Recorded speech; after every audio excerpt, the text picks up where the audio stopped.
Hi everyone. I decided to do a short video for South American students because that's an important one. I've particularly seen these happening with people from Colombia, but also Brazil and other countries that education agents are particularly powerful in pursuing a particular agenda, like selling courses, and namely English language courses, and putting you here on a student visa doing an English language course.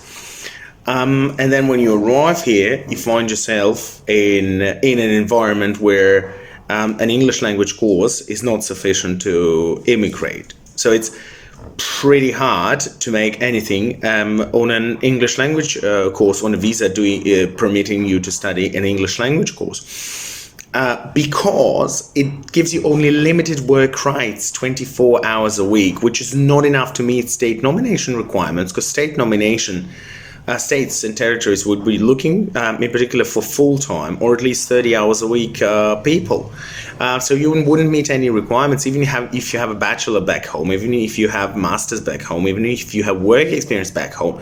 To migrate in Australia with these tough new conditions that we have for all states and territories and reduced quotas, you would need to have local experience. You would need to get some local experience here, which you wouldn't be able to do on a visa that allows you to do a language course.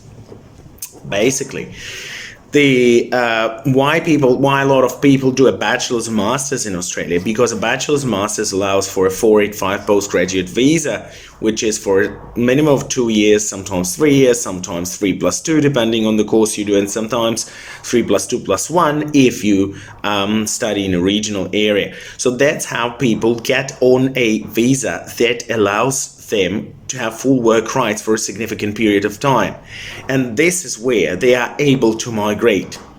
However, what I've seen with South American clients is somehow you're told by your education agents that enrolling in a course of English or diploma is fine, and then you come and do here a course of English and diploma, and you're not planning for a bachelor or master's budget.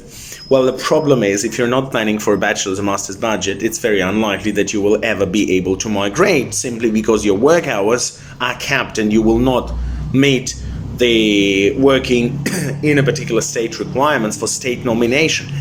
I emphasize that the numbers of state nominations are down by about 70-75%, and it's going to be incredibly hard to migrate the next several years. So putting yourself on an English course and then some diploma in hospitality or whatever doesn't put you in a good picture with trying to secure your state nomination.